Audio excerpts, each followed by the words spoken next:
first of all, if I could introduce you to myself as a child. So I was born red hair, freckles, and a tantrum to boot. I very, very quickly was donned the little Mac of my family. My parents talk about, family folklore, that it would take a great, courageous person to walk into a room where I was crying because my scream and my cry was so shrill. If I wasn't crying, I was talking, and if I wasn't talking, I was singing. In any point, I was incredibly alive in every room that I was in. I've learnt in retrospect that impulsivity and that energy was actually what manifested into a type of learning disability that really challenged my learning all throughout my primary school and senior school years.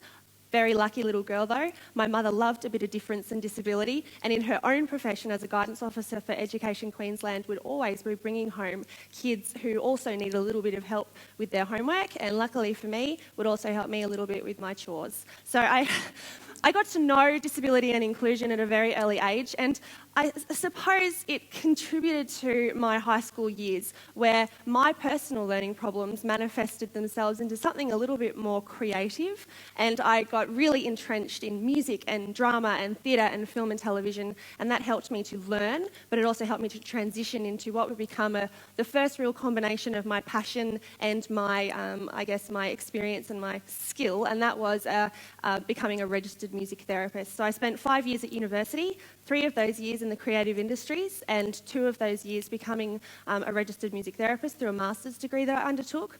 And when I came out the other end of that program, I went straight into running my own business, where I specialised in working with people with special needs. For the most part, I worked with young adults with intellectual impairments. I also worked with kids with speech-language impairments. I also worked with adults with Asperger's syndrome. But one of my most favourite memories, and one of the client groups that I worked with that I gained the most inspiration from, were the young people that spent their time at the Young Care facility. So in 2007, I sat down at my television screen and I watched an episode of 60 Minutes, and on that particular episode were David and Siobhan Connery telling their story about what it meant to be very much in love, very much in control of their lives, and then all of a sudden Siobhan, who had severe multiple sclerosis, was led to become part of a nursing home because she was no longer able to care for herself. And the decisions that she and David made with the help of their family and their community led to what ultimately became a kick-ass fundraising campaign to create something that was not a nursing home for people with high care facilities, but rather a new type of facility where people who have young high care needs but are also very young could go to still continue to feel a sense of choice and control, to have a quality of life, and to, in as much ways as possible, continue to lead the lives that they were wanting to lead. So as I said, that was my first real glimpse at change making, sitting right there in my family home with my mum on one side, my nan on the other, and 60 Minutes on the screen in front of me. Now, coincidence or not, it just so happened that a young man that I had been working with, Tim unfortunately had acquired a brain injury very early in his 20s. He was one of the first 14 young people to be accepted into Young Care. And there I was, in the middle of my television screen almost, looking at David and Siobhan and saying, teach me, show me, because, I had seen that as a real opportunity to learn and to take a chance myself. So as I mentioned, I grew up in a family home where young people with disabilities were part of the landscape. I then went into a university degree where I was able to combine my passions for music and disability and come out as a registered music therapist. But also, here I was looking at this new world of learning and people who were helping me to understand that actually what I could do was just that little bit bigger. And actually what I was working towards through my music therapy, which was creating a quality of life for people with disabilities, could actually be that little bit more impactful. And so the chance that I took was I saw a problem. I saw that a lot of the people that I was working with were not thriving in the same way that I was. I saw that a lot of the young people that I was working with were not experiencing the same quality of life that I was. And I saw that what was the problem was that there were very limited facilities where they could go to have regular, affordable and dynamic quality of life experiences in their communities. So what do when you have an idea?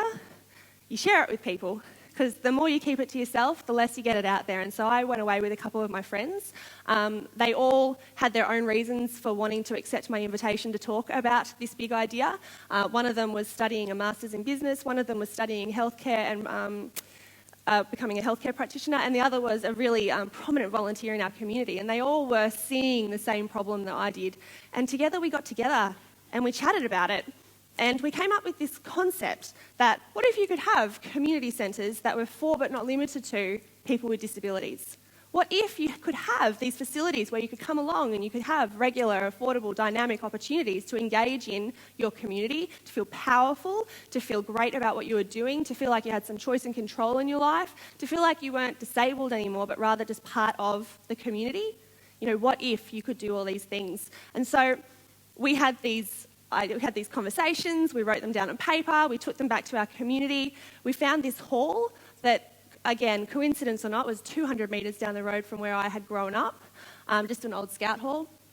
And we decided the first thing we needed to do, after, of course, having our conversations, was to clean it up so that people could come to an environment where they not only felt good, but they were surrounded by goodness.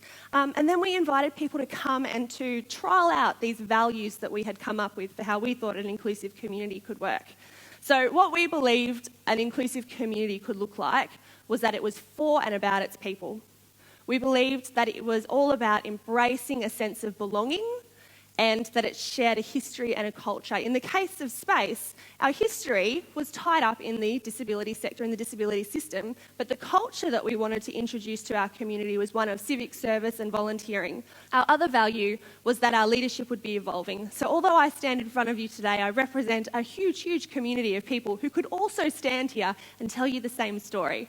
Maybe not some of the later bits, but for the most part. We really valued a very, very thoughtful and constructed urban design. As I said before, it's one thing to have dynamic, affordable and regular activities for people. It's another to have a place and a space within the community where those activities can actually occur.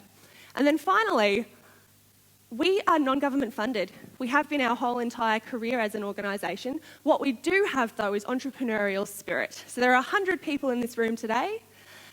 I challenge you to take on the Space 100 challenge, which is all about 100 people in 100 days raising $100,000. This is my favourite value of all. From a disability system perspective, there are lots of organisations and services out there that are all about the individual. What S.P.A.C.E did differently to that was we made it all about the collective. When you came to S.P.A.C.E, you were there for yourself and you were there for everybody else that was in the room with you. So our value was that we would meet the needs of the collective at all times as possible. We changed the language of how people saw and spoke about disability. So S.P.A.C.E was not about being a community centre for people with disabilities. We were for but not limited to. And we were not really all that interested in whether you had a disability or not anyway. What we were interested in what it would take to create an inclusive community. So from shifting disability to inclusion, we were able to shift people from feeling weak or powerless to feeling empowered and powerful. We had boys at S.P.A.C.E. Disability is generally a sector full of women, or middle-aged women and men at that. You know, so we brought along some guys, and the way that we enticed them to come is we made sure that the activities and the programs that we had, and still to this day, were really energetic, really enthusiastic, places they could really throw their bodies into, you know, like dancing and sport and stuff. And they loved coming for two reasons. One, because they had a great time, and two, it's because there were lots of girls there. So it is an absolute common phenomenon that a lot of people meet their partner volunteering. Actually, I put this slide up there because in actual fact, we did do a lot of talking about being positive. We did do a lot of showcasing of it, but we also literally wore it on our clothes so that at every turn, at every moment when you were at S.P.A.C.E, you were confronted by this language that appealed to your sense of empowerment. We had a lot of volunteers, as I said, we still do. But we don't call them volunteers anymore. What we actually have at S.P.A.C.E is a community of practice. You want to know how to work with a person with special needs? You come to us. You want to know how to be part of a collective of people? You come to S.P.A.C.E. You want to know how to shift your thinking from one of deficit to one of empowerment and positivity? Come to S.P.A.C.E. You're not going to get a certificate for doing it. You're not going to get a master's degree. You're not going to have any special recognition, but you will learn because you will be part of shared practices that an organisation has embedded into this little house or this little hut in the middle of Kenmore where people believe in it. Finally, and this is probably one of my favourite things about S.P.A.C.E, that is we make disability invisible. So it's really difficult to come to S.P.A.C.E and kind of ascertain who has a disability and who's a volunteer and who's a client and who's a practitioner and who's a parent. Everyone's just in it together and we're having a great time. And I think that is one of the ways that you're going to achieve inclusion in our communities.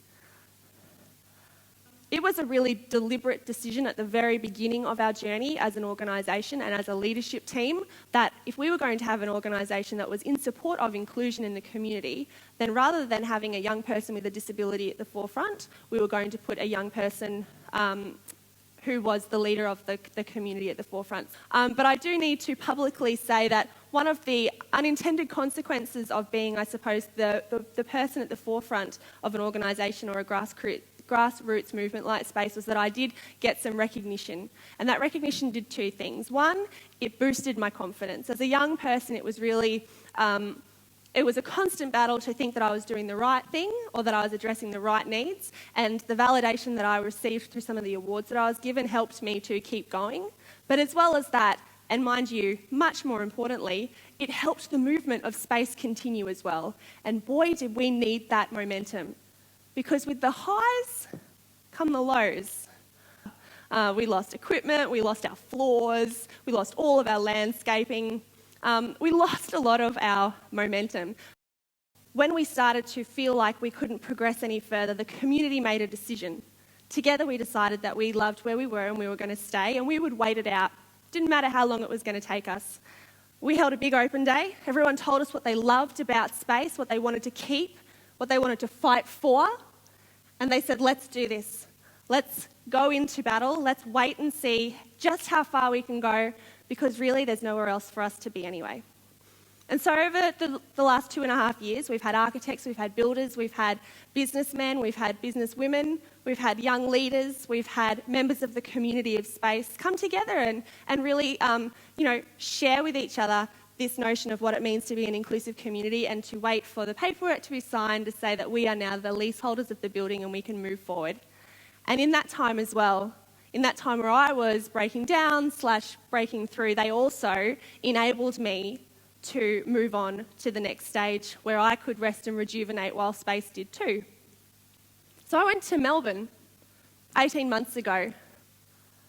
I'm showing you this picture because this picture is something that I look at quite often as I ponder sort of the line that you kind of tread every day. So that line of collaborative versus competitive, that line of mellow versus really hyped up. I'm sure we all do it. For me, when I first left S.P.A.C.E and moved to Melbourne, I treaded the line of brilliance versus absolute inadequacy. My community and myself had come from a place of much love and much caring and much nurturing, and we had, in a sense, gotten to a point that we've talked about quite often today, this idea of doing everything for everybody. And coming to Melbourne made me really feel like I was rejecting them and I was leaving them out on a limb and that I wasn't really fulfilling my responsibilities. But my capacity and my responsibility, were outweighing each other.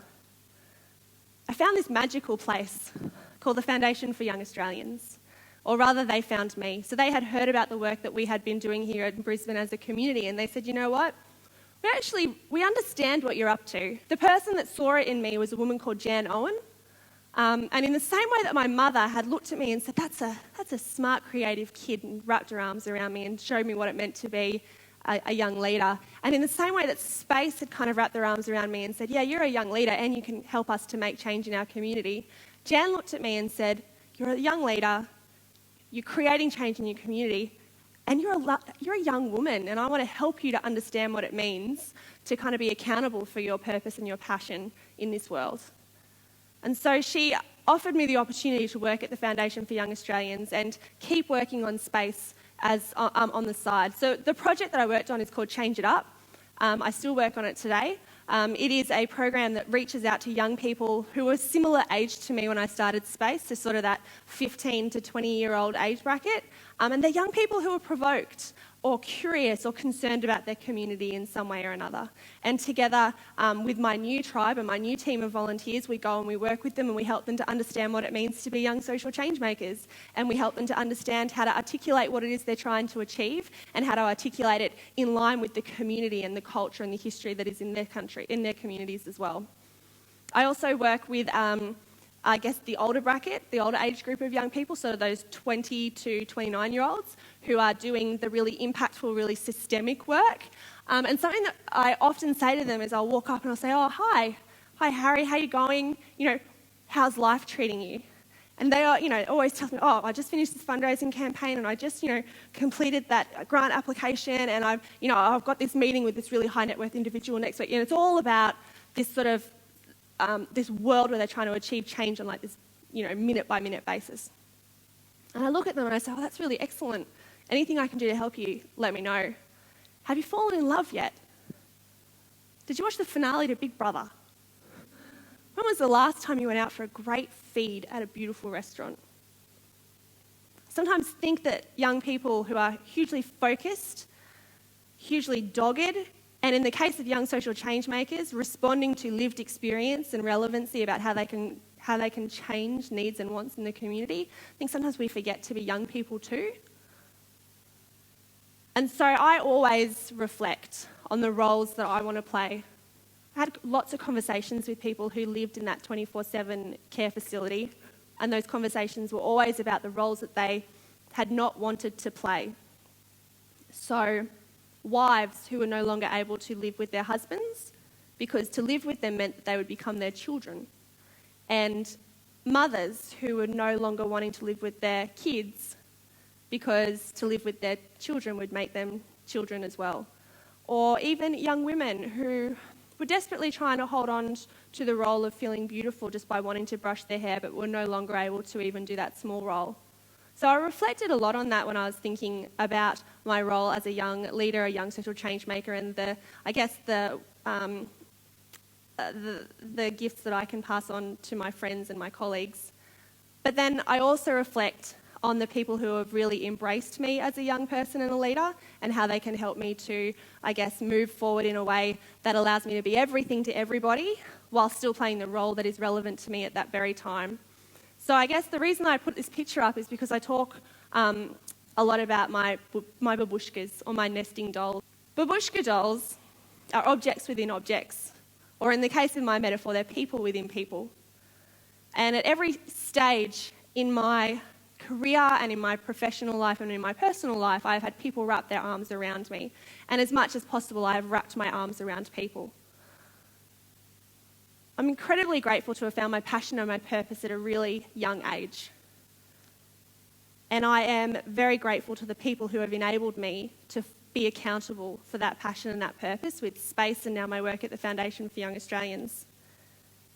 Please, I dare you, as I did, to have a magnificent obsession. It will make you productive, it will make you laugh, and it will show you what it is that you really believe in. But whilst you do live that passion and that purpose, please remember the roles that you want to play in your life and tread the line between what is selfless and what is self so that you can be your absolute best self at all times. Thanks so much.